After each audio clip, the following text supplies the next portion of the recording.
Over the last many weeks, months, and perhaps years, the Walt Disney Company has struggled mightily. At first, those struggles were masked by the media, as they claimed that the people who were protesting the decisions of the company were largely out of tune and out of touch with the mainstream. Now we know that's probably not the case. Yet, not all is terrible at the House of Mouse. Surely there are some things which the company is still getting right, and perhaps those divisions could be a beacon, shining forth a pathway so that Bob Iger can, perchance, move this company back into the right direction. We've got some special guests today who want to give us their perspective on where Disney is going in the right direction, and could the company steer that way entirely once more?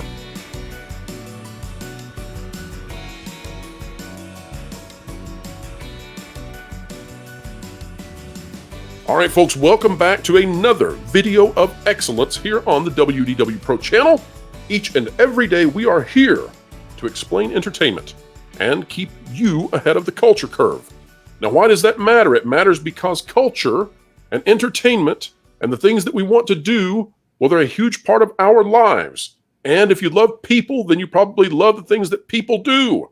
And we here are very interested in what all of us want to do each and every day. Entertainment, the fun things that we go to do, the vacations, the movies, the streaming shows. Well, that's what we're here to discuss with one of the biggest companies on the planet. Having been under the microscope lately, it is the Walt Disney Company. And they have made some major faux pas, but perhaps not all is lost. Now, before we get into this discussion, if you like content like this, consider clicking the like button, share, subscribe, and when you click it, you stick it to the algorithms. It is indeed that little notification bell. Joining me for this conversation, this examination of the House of Mouse, is the one and only Citrus George and Vash Sky, both from the Orange Grove 55 channel. We have to say that we wanted to have OG himself, the original Orange Grove 55, on board, but we are currently suffering some technical difficulties. And if those are alleviated, then we'll have that happen later in the show today. However, let's go ahead and dive into the conversation, starting with you, Citrus George. Tell me, where are some of the places the Walt Disney Company continues to succeed in ways that it once did, the kind of success that we saw all throughout the company, even up until about 2019? Well, for me personally, I have to kind of start it out with this. A lot of times people kind of differentiate to say, okay, well, when Disney does something completely bad, well, what keeps on drawing you to the company? And there is a big difference to what is the product and then who is in the background, so to speak, of the internals is what I like to call them. And normally for me, I enjoy the Walt Disney Company as a whole, just of its past history with Walt himself, the foundation that he created for the company itself. So much of that over the years has stuck with me that regardless of who is running the company today, and I may or may not agree with them, that I still enjoy the company as a whole. So starting off of that, for me, there are several aspects of like the parks themselves where, I mean, they have changed over the years. I do feel like there is a lot that needs to be fixed. But for me, the parks are still my happy place, that I could still find something that when I go to them, I can have that escape where I can try not to really look at everyday life as it occurs. So it's like when I go to Disneyland or Walt Disney World, or even on a Disney cruise, I still find ways to find that the escapism of what and how the Disney parks are. So for me, the parks are the pinnacle point that, like, when I go to a Disney park, I put myself in that motion of saying, okay, I am not in the real world right now. I am at a Disney park. I am going to see it as a positive outcome, regardless of what's going on internally with the company right now. It's like a sabbatical then for you. When you enter into that, you're able to completely tune out all of the distractions of the outside world. Is that fair to say? Correct. Yes. Vash, you had a thought on that? Oh no, it's an escapism. You know, it's a kind of I don't know, sabbatical, like a mental cleansing, right? You just go in there and your woes and all of that, and that might be going up in your head. You know, just those just they kind of melt away when you walk on Disney property. And I would have to concur with that statement. I think you know, for me a little bit, I think it's the cruise line. I think they're, you know, that has been an exceptional product since the day it was unveiled, and it's continuing to be one of the bright spots in all of the chaos going on right now. And they continue to dedicate themselves to the quality and ambitions that they had at the very outset of that product. So that right there, I think is a big one. In fact, I think DiMauro himself actually stated that you're talking about the head of Disney Parks and Experiences, Josh DiMauro. Correct. Yes. I believe when asked, he gave a statistic stating that 40% of the guests polled from coming off the cruise line stated that they would never consider a cruise line or cruising unless it was Disney, and that's a significant accomplishment. And you know, when we look at these quarterly earnings in August, I think that would be the one piece of all this that's really going to be doing gangbusters business. The cruise lines have been a solid division for Disney, a great investment for the company. Gentlemen, can I go Jungian for just a moment on this? Would that be all right? Mm-hmm. Because part of what's happening in this company is amazing to me, because so many of the decisions are so lackluster and counterproductive, and they come from the new management at the top, this new idea that Iger has brought in. We won't go into it too deeply right now, Sure. but the magic still remains from the original man himself, Walt. And so I want to talk about the parks and why they continue to be so magnificent in ways that are deeply resonating with most people.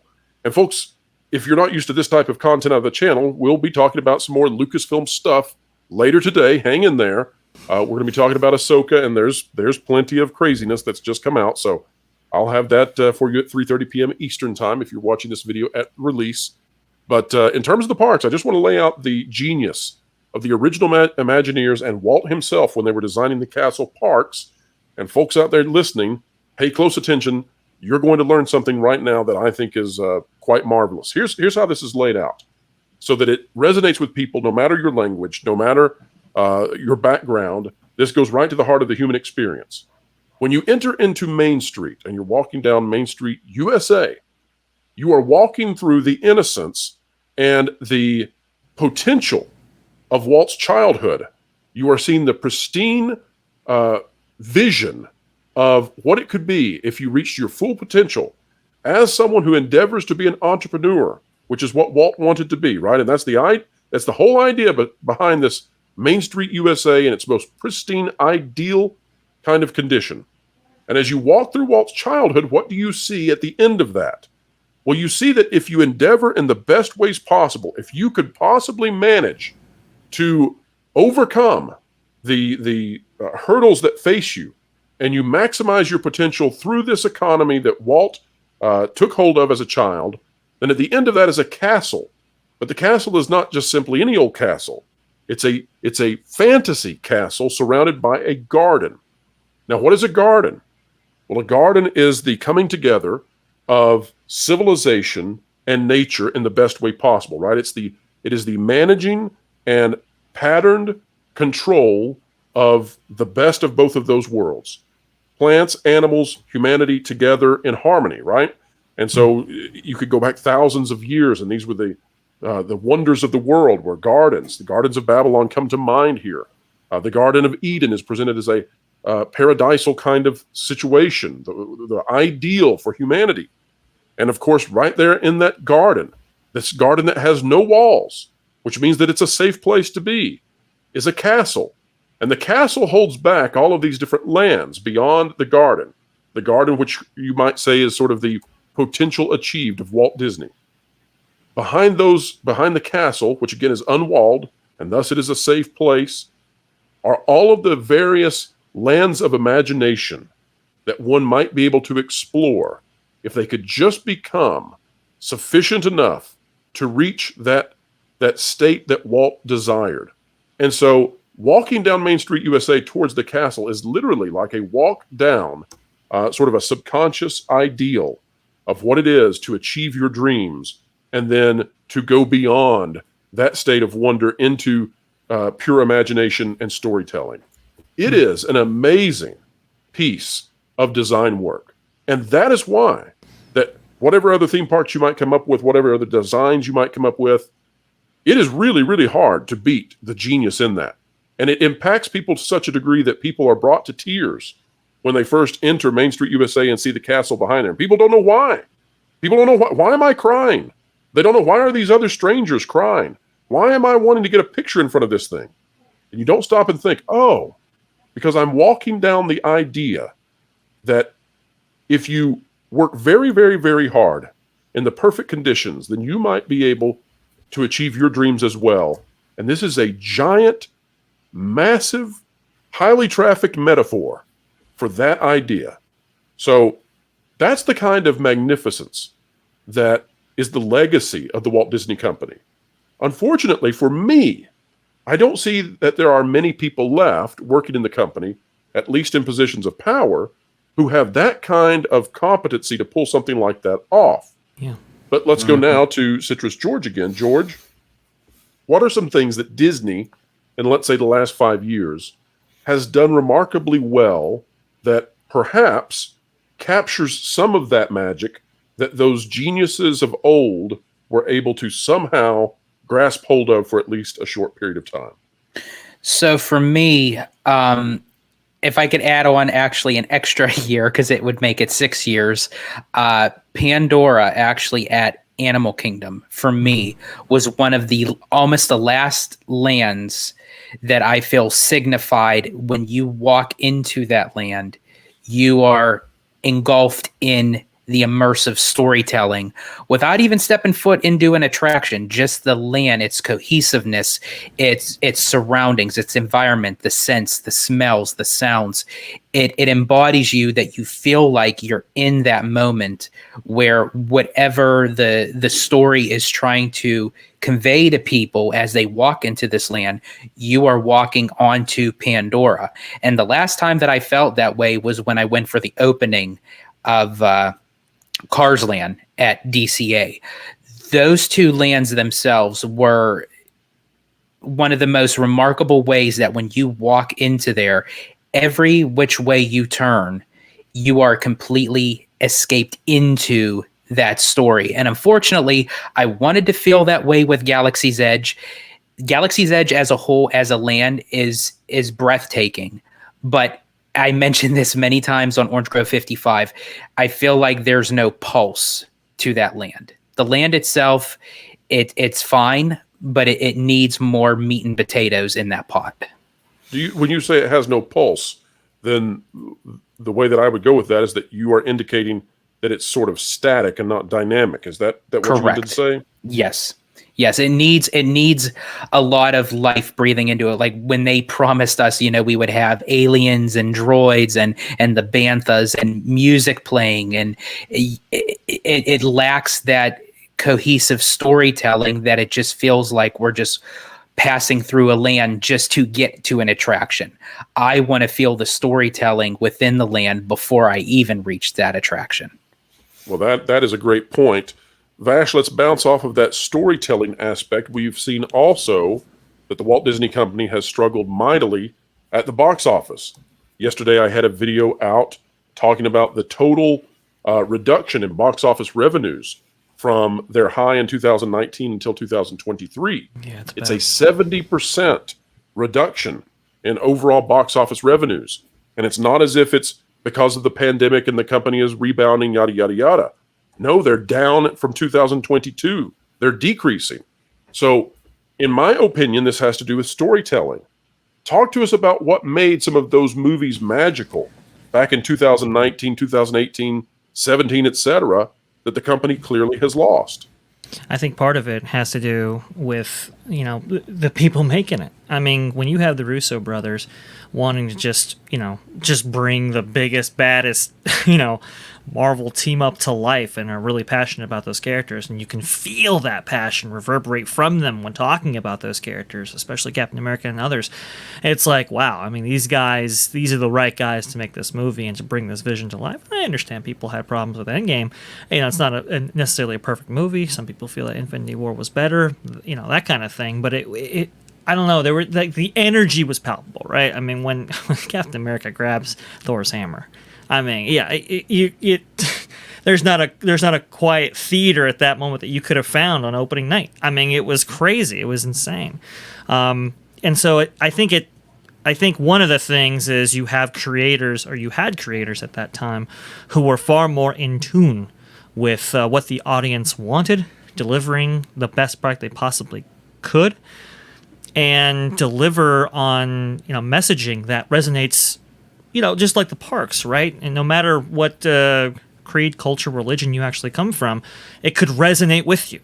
This kind of unifying message. And unfortunately, I think we've lost a little bit of that as we've gone along here. And I think one of the best storytellers to bring this to life for the entire company, unfortunately, was lost. And I think that's John Lasseter.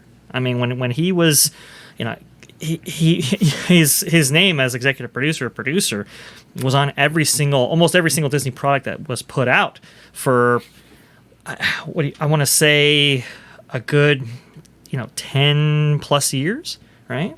And without that influence, it really has gone downhill, as we have some people, some creatives who want to necessarily tell their story, but maybe not include other audience members within that.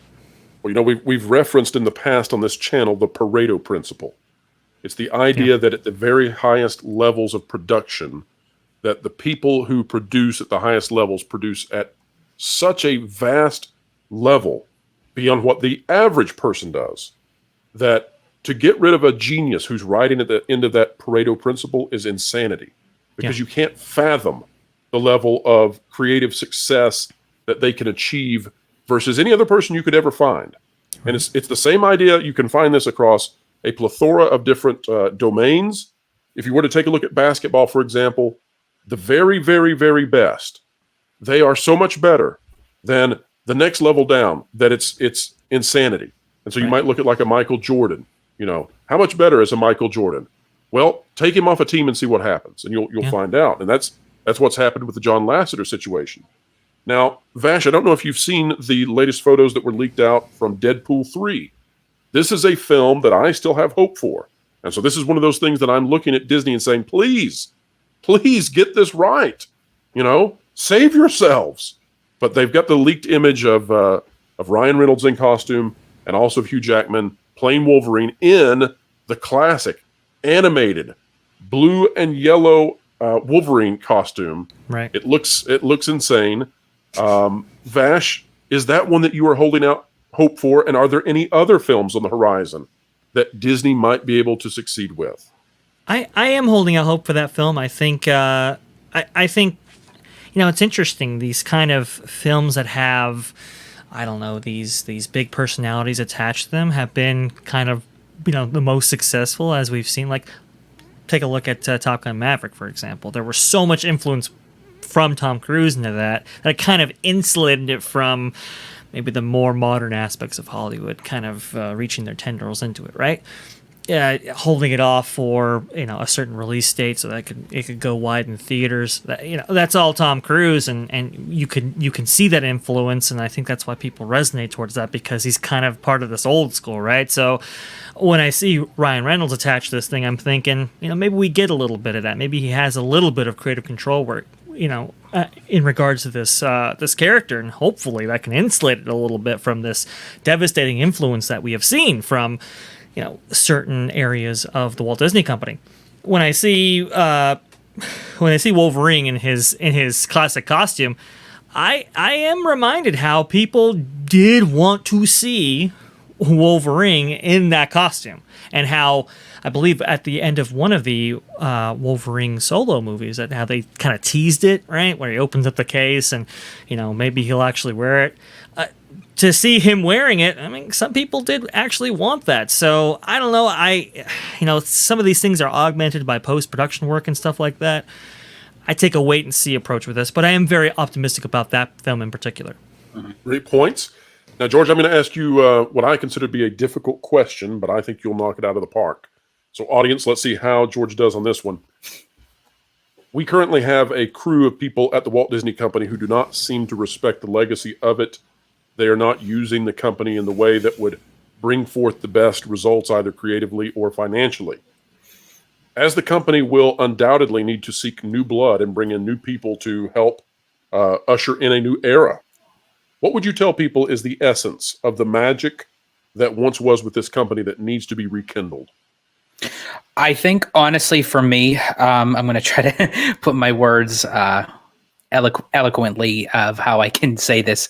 I feel that people should, in this company right now, stop trying to focus on just focusing on a certain group of people, no matter which way you're looking at. Let's be cohesive and just look at everyone as a whole and say, let's create something, whether it is a film, whether it is something in the parks, whether it's television, what have you. Just have the mindset that of how Walt saw everything, and he just saw people as people. It wasn't selective people for this and selective people for that. Well, how can we kind of focus just on this or that? He created storytelling for everybody. Instead of kind of pandering to one side or the other, just create an overall cohesive story or something creative like within his parks that everybody can relate to, that doesn't necessarily kind of break it down. Correct. Yes.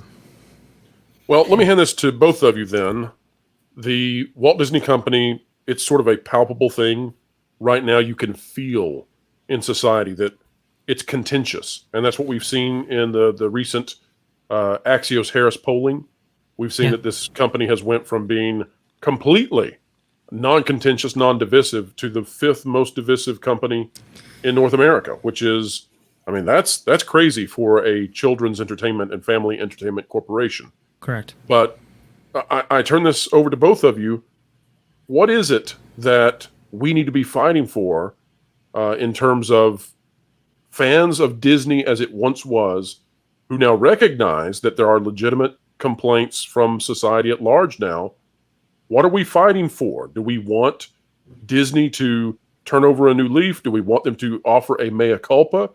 Do we want them to terminate those who have done this to the company? What is the ideal path forward to see this thing get back on its feet in the best way possible? I think the ideal path forward is going to be a purging at some of these creative ranks, honestly. I mean, you have some people like Leslie Headland, for example, right? We heard an interview with her recently where it was like, oh, well, George Lucas doesn't have all the answers. Nobody does. Anybody can be a George Lucas. Anybody can do this and do that. Right. Well, we'll see how that goes for her. Yeah, exactly, right? No, I know. It's just pure hubris. It's just, what are you talking about here? I mean, George it's like Lucas, a high schooler saying anybody could be Michael Jordan. It's like, well, right. Have at it, buddy. Yeah, it's there's a special magic sauce there that you either have or you don't have, but these are the people creating content for the next 2, 3, 5 years or whatever. We can't have this anymore. Right. Everybody's Steve Jobs until they have to get a job. That's it. That's it exactly, right? Think different. No, I mean you have to prioritize quality storytellers and people who are really in tune with both the culture, but the audience, right? Looking out for the audience interest. It's so fascinating. You hear James Cameron talk about his films and so forth, and his the producing of those films. He mentions the audience over and over and over again. He really does have that in his brain. Like, hey, look, listen, this has to appeal. Like, somebody has to buy this film. How can I sell this film? How can I create something worth going to? You don't hear much of that from various institutions, not only within Disney but within Hollywood. We got to get back to that. We got to have it's going to have to start with a purge, but then build back up, prioritizing creatives who have the audience in mind. I think that's most crucial right now. And actually, kind of to feed off of what you were saying, Dre, is the people that are ahead right now. I don't see not really one that has that creative impact that wants to move forward through the company. Take Kathleen Kennedy, for example, just coming off of Indiana Jones, which I did see Indiana Jones. It wasn't that bad of a film. There were some things that I had some issues with, but so George, let me ask you this then. I gave it a 4 out of 10. What would you say it was numerically? Mine was about a 6.5. Okay, and Vash, what did you think for Indy? Oh, I didn't actually see the film. I told this to OG. I told this to George. I've been hoodwinked too many times. I love Indiana Jones. I want to protect the sanctity of that character as much as possible. Last Jedi, that really soured. Fair enough. But yeah.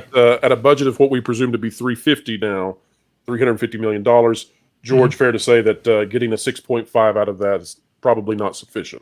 Correct. Yeah. And I think honestly, films today are being way over budget on what it to be made. I mean, that is just astronomical. And it's almost like setting the film up for failure right at the gate. You put a price tag on that, and it's like, well, how you would have to make an astronomical just to break even, let alone to make a profit. But as I was mentioning with Kathleen Kennedy, just issues that went on with Willow on Disney Plus, and then with Indiana Jones. And I mean, and then you have someone like Dana Walden, who is in potential for the running of CEO.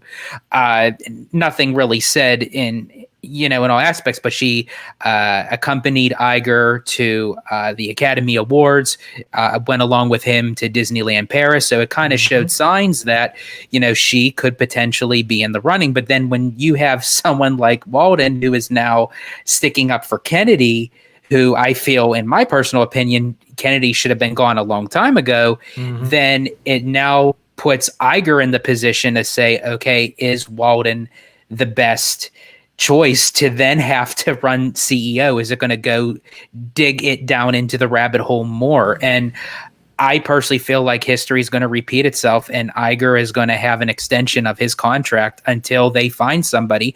And I've said it before on Orange Grove 55, and I'll say it again on your channel, Pro. I personally feel the company was at its best when they had a dual partnership of CEO. It happened with Walt and his brother Roy, and it happened well with Eisner and Wells. Well, that could be. I don't know that is in the future at this time. Yeah, but, unfortunately. The company was doing exceedingly well when they had John Lasseter at the helm of so many of their creative projects. It's just a shame that they did not realize that, perhaps it's the spirit of Cain, right? Perhaps it's that envious situation where you can't stand the person who gets it all right. And Lasseter just had a track record unlike any other. And eventually these other creatives just could not stand it, because part of being so successful is that you also can identify when product is not up to par. Right. And that's painful for these people, to submit their ideas and not always get them through. In fact, probably most of the time, not get them through. And I think it's also how the late great animator Joe Grant actually compared Lasseter to Walt Disney. And he mentioned that briefly on the documentary, the Pixar Story, that he saw an image of Walt in Lasseter. And if you kind of really go back to think about it, Lasseter was, aside from Walt, who was part of running 2 animation studios, plus being having his handprint in Imagineering. And there was no one else who actually had that feat except for Walt himself. So to then have to cut Lasseter out of that, it's almost taking that final thread of a piece of Walt out of the company. Well, and it feels like that happened again. You had Jon Favreau, we believe, being positioned for tremendous impact across the company. And then you had this situation that occurred, and now they have said in interviews that The Mandalorian is no longer what they had originally envisioned. It was sort of sidetracked. We won't go into why, but viewers of the channel probably recognize what happened there. But Jon Favreau essentially sent careening then, and may have been sideswiped out of even wanting to be a part then of greater creative processes inside the company. So Disney has not been keen as of late, for whatever reason, in putting the geniuses in the places they should be and having them run them on a long-term basis. But guys, this has been a fascinating conversation. I look forward to more of this. I hope the audience enjoys it. We need to cast a vision for this company. We need to talk about what was worthwhile in the past. This is one of the most important cultural icons of the past century. It is representative of Americana at large. And in the past 5 years, so much of that has been damaged, but that doesn't mean that it's irredeemable. And so we need to envision what could this be once more, once the people who are doing this are out of the company's doors. So thank you for being here and helping us remember what made this company great, what it could be once more. Citrus George, where can people find you on this great, big, beautiful web out there?